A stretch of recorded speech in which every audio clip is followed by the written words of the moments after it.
오늘 부활의 신앙이란 제목으로 함께 말씀을 나누고자 합니다. 여러분, 우리가 이 시대를 살면서 점점 부활의 신앙의 고백들이 사라지고 있는 것이 현실입니다.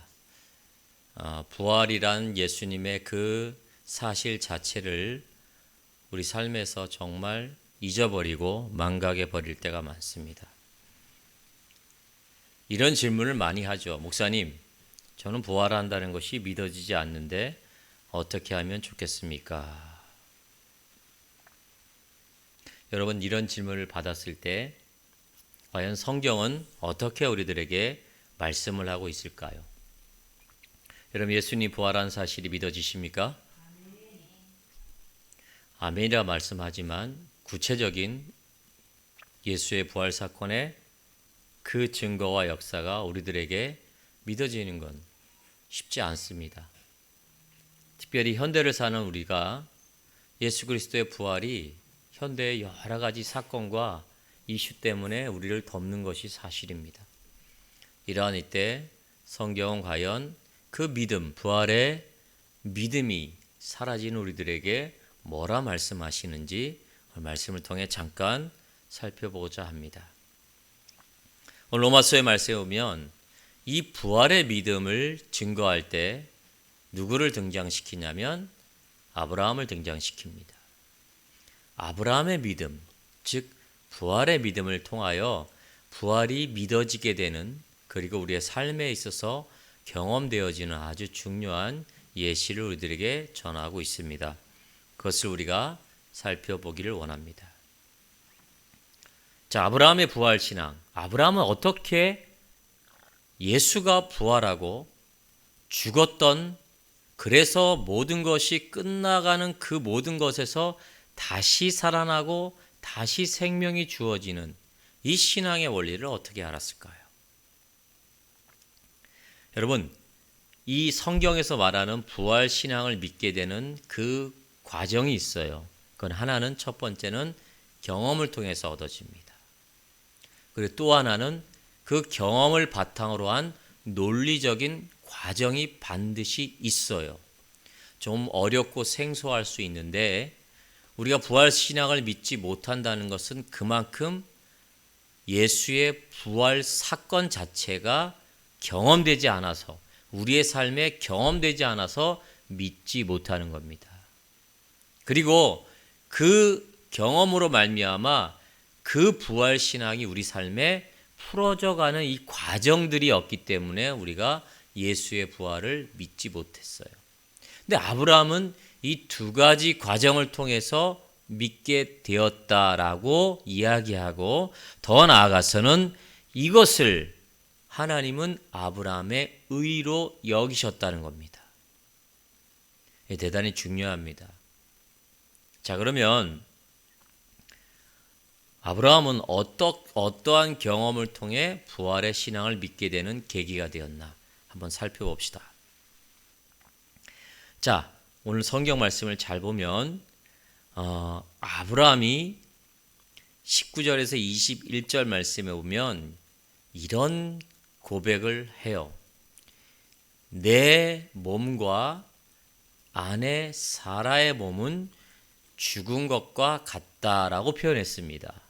자, 이 말씀을 할 때, 이 고백을 할 때 아브라함의 나이는 몇 살이었을까요? 100세에 거의 가까운 때였습니다. 99세, 100세 이럴 때였죠. 여러분,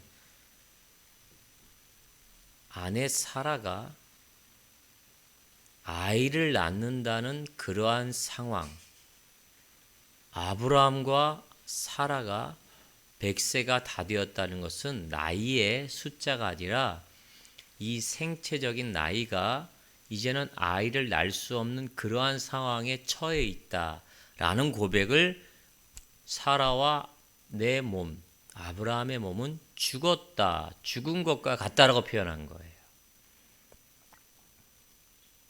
이럴 때 아브라함은 한 가지 사건을 경험해요. 그게 어떤 사건이죠? 죽은 것 같은 아브라함과 사라를 통하여 이삭을 낳는 경험을 합니다. 여러분, 이건 도저히 있을 수 없는 얘기죠. 모든 생체적인 나이가 아이를 낳을 수 없는 그런 환경인데 누가요? 아브라함과 사라가.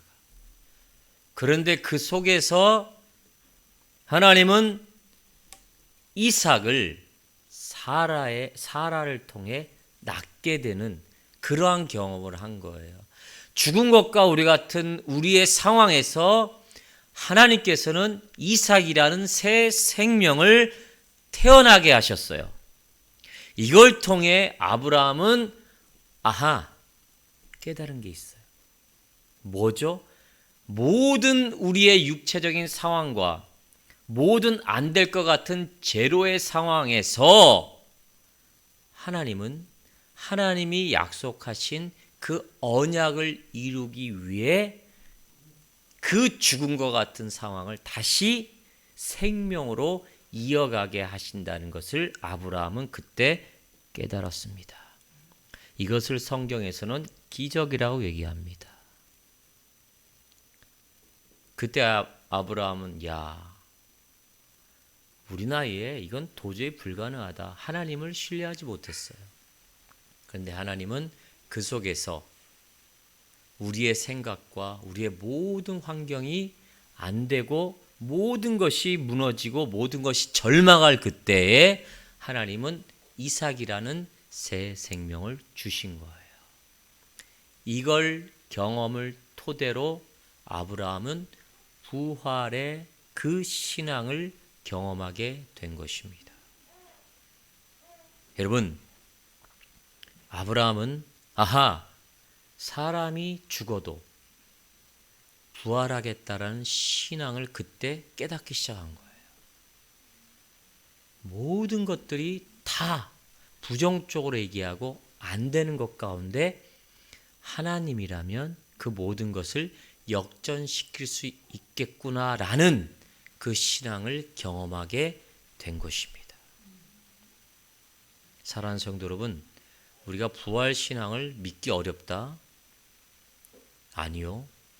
우리의 삶 가운데 기적과도 같은 이삭의 출생과도 같은 그 기적의 살아냄의 그 역사를 경험할 때 우리는 하나님의 부활 신앙, 예수 그리스도의 부활을 믿을 수 있다라는 것입니다. 여러분, 하나님께서는 죽음도 이기신 그 예수 그리스도 그분이십니다. 아멘.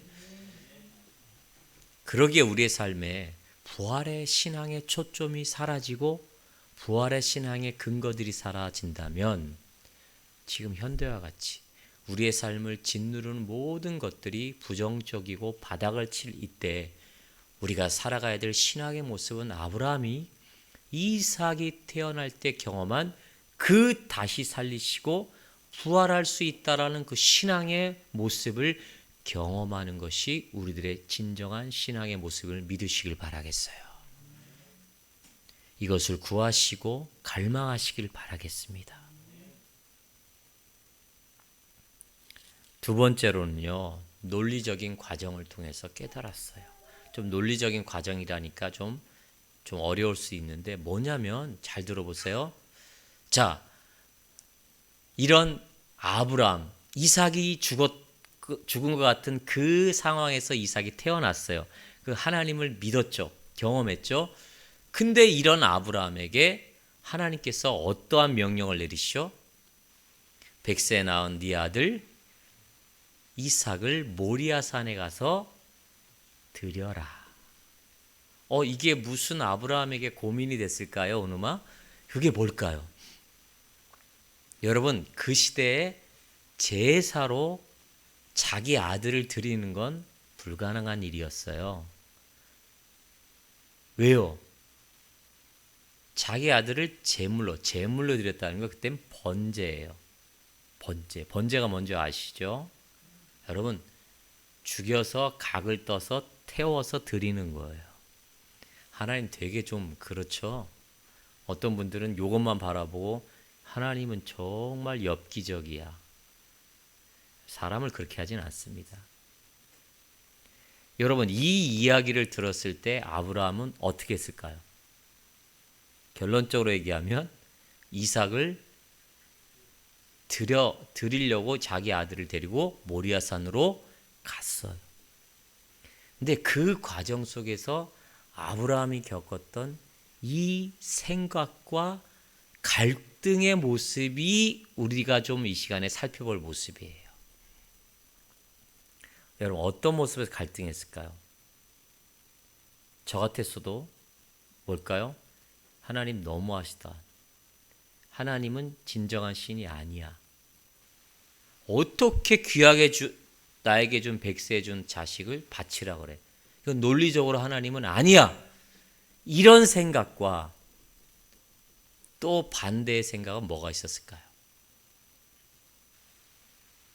아니야. 내가 죽어온 것 같은 우리 상황에서 이삭이란 새 생명을 태어난 이 경험을 한 거예요. 여기 이 두 가지 논리로 아브라함은 그 신앙의 시간들을 보냈어요. 엄청난 고민과 갈등을 했어요. 여러분, 갈등 안 했을까요, 아브라함이요? 했어요. 그 누구보다도 심하게 했어요. 그런데 그런 과정 속에서, 그런 혼란 속에서 아브라함이 내린 결정은 이겁니다. 이삭을 제물로 바치겠노라.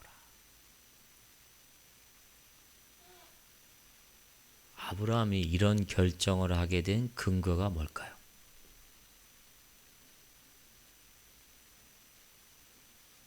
뭘까요? 엄청난 번민과 혼란에 빠졌어도 아브라함은 어느 생각에 더 치우쳤냐면, 내가 내 아들 이삭을 죽여도